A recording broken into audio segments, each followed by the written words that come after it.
2-point like charges Q1 4 nanocoulomb and Q2 1 nanocoulomb occupy fixed positions in free space.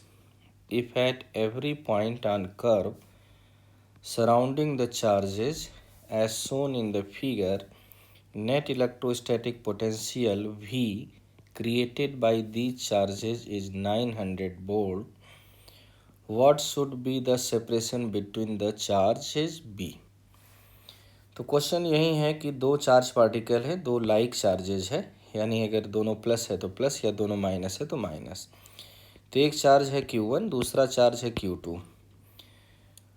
दोनों के respect में एक equipotential curve दे दिया, equipotential surface दे दिया, और इस इक्विपोटेंशियल सरफेस का जो पोटेंशियल है वो 900 वोल्ट्स के इक्वल है। देन पूछ रहा what is the separation between these two charges Q1 and Q2। तो सपोज कर लेते हैं कि यहाँ पर चार्ज पार्टिकल Q1 है, यहाँ चार्ज पार्टिकल Q2 है, और इनके बीच का हमें सेपरेशन कैलकुलेट करना है। बट उससे पहले इलेक्ट्रिक फील्ड लाइंस हम ड्रा करते हैं। यहाँ पर एक हमारे पास इक्विपोटेंशियल सरफेस है, क्वेश्चन में दिया है, जिसका पोटेंशियल 900 वोल्ट्स के इक्वल है। अगर हम इलेक्ट्रिक फील्ड लाइंस ड्रा करें तो electric field lines given equipotential surface के साथ 90 डिग्री हर जगह बना रही होंगी। इधर भी इक्विपोटेंशियल सरफेस के साथ ये एंगल 90 डिग्री होगा, हर जगह 90 डिग्री होगा, और इस साइड भी इक्विपोटेंशियल सरफेस के साथ 90 डिग्री होगा, हर जगह 90 डिग्री। अब हम बात करें उस पोजीशन का जहाँ पर एक सरफेस एक दूसरे को टच कर रहा है।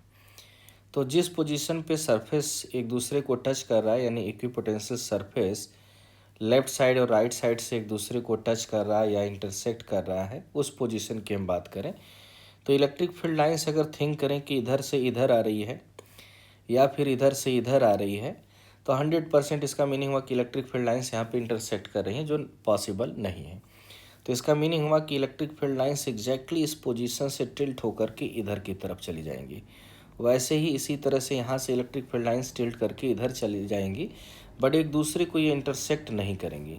जो इलेक्ट्रिक फील्ड लाइंस इमिट होंगी Q1 और Q2 से, वो इमिट होने के बाद एक दूसरे को कहीं भी इंटरसेक्ट नहीं करेंगी। इसका मीनिंग हुआ कि जो नल पोजीशन हमने यहाँ पे लिखा है एन स्टैंड, वो जो पोजीशन है उस पोजीशन पर नेट इलेक्ट्रिक फील्ड स्ट्रेंथ 0 होगा। तो that position similar to the null point, null position मैंने कह दिया, क्योंकि यहाँ पे इलेक्ट्रिक फील्ड लाइंस ऐसा फील हो रहा है कि इंटरसेक्ट कर रही हैं, जो कि इंटरसेक्ट नहीं होना चाहिए। It means electric field lines यहीं से बेंट होकर के इन्फिनेटिव की तरफ चली जाएंगी। यहाँ भी इलेक्ट्रिक फील्ड लाइंस इमिट होंगी, बेंट होकर के इन्फिनेटिव पर चली जाएंगी। तो जो ये पोजीशन है जहाँ पर इक्विपोटेंशियल सरफेस एक दूसरे को टच कर रहा है, that position is the position at which net electric field due to the charge particle Q1 and Q2 becomes 0। तो that is the similar to the null point. तो एक तो पता चल गया हमें कि Q1 और Q2 के रिस्पेक्ट में जो ये पोजीशन है वहाँ पर नेट इलेक्ट्रिक फील्ड हमारा 0 है। तो Q1 से इस डिस्टेंस को हम मान लेते हैं कुछ R1, और Q2 से हम इस डिस्टेंस को ले लेते हैं R2। इनके बीच का जो सेपरेशन होगा इन्हीं दोनों R1 और R2 के एडिशन के इक्वल होगा। तो जस्ट ये Q1 से नल पोजीशन वाला, यानी जहाँ पे इलेक्ट्रिक फील्ड 0 है, वो पोजीशन हम Q1 से मान ले रहे हैं R1 के इक्वल, Q2 से मान लिया मैंने R2 के इक्वल, then R becomes R1 plus R2। और इक्विपोटेंशियल सरफेस का जो पोटेंशियल दिया है क्वेश्चन में 900 वोल्ट्स, उसको हमने ले लिया V0 के इक्वल। तो अगर हम पूछें कि इस पोजीशन पे नेट इलेक्ट्रिक फील्ड कितना है, तो नेट इलेक्ट्रिक फील्ड तो 0 है। सो नेट इलेक्ट्रिक फील्ड कह दिया K into Q1 divided by R1 square equal to K Q2 divided by R2 square. दोनों आपस में कैंसिल आउट हो कर देंगे, तो एक रिलेशन यहाँ से R1 R2 में निकल गया हमारा। एक और इक्वेशन चाहिए, तो जस्ट इस पोजीशन पर जो पोटेंशियल है वो V0 के इक्वल है and it is known quantity. तो इसका मीनिंग हुआ कि नल पॉइंट पर जो पोटेंशियल है इस पोजीशन पर या इस पोजीशन पर या कहीं भी पोटेंशियल देखा जाए तो सेम ही है, इक्विपोटेंशियल सरफेस इसका नाम दिया है, बट हमें R1 R2 चाहिए। सो इसी पोजीशन पर हम पोटेंशियल अगर लिखें तो दैट V0 इक्वल टू आ गया K Q1 बाई R1 और plus K Q2 by R2, दोनों का एडिशन।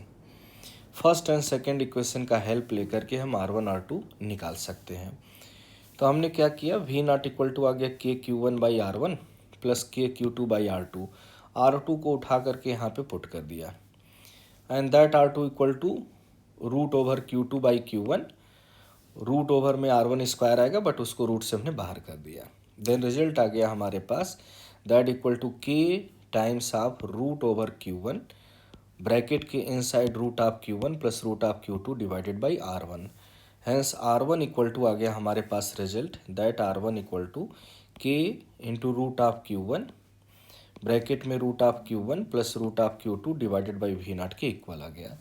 सिमिलरली अगर हम लोग R1 को देख करके देखें तो सिमिलरली R2 हम निकाल सकते हैं that R2 equal to K into root of Q1 के जगह Q2 होगा ब्रैकेट के inside root of Q1 plus root of Q2 divided by V0।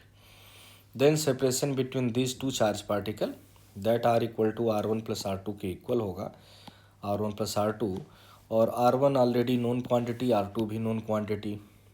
यहाँ से देखा जाए तो रूट ऑफ Q2 और रूट ऑफ Q1 ही केवल हमारा बाहर होगा, रिमेनिंग क्वांटिटी कॉमन होगी। तो मीन्स आ गया root of Q1 plus root of Q2 इसका whole square into K divided by V0। K को हमने लिख दिया 1/4πε0। अब हम मैग्नीट्यूड सबका पुट कर देते हैं। के 1/4πε0 9 इंटू 10⁹ हो गया। रूट ऑफ Q1 दिया था 4 nano coulomb hence 4 into 10⁻⁹ under root के अंदर। Q2 दिया था 1 nano coulomb that equal to 1 into 10⁻⁹ इसका whole square divided by V0 दिया था 900 वोल्ट्स के इक्वल। सॉल्व किया, इसको सॉल्व करने के बाद आ रहा 9/100 मीटर। इट मीन्स जस्ट अगर हम इसको सेंटीमीटर में कन्वर्ट करें तो 900 डिवाइडेड बाई 100 बिकम्स 9 सेंटीमीटर और यही हमारा आंसर हो गया।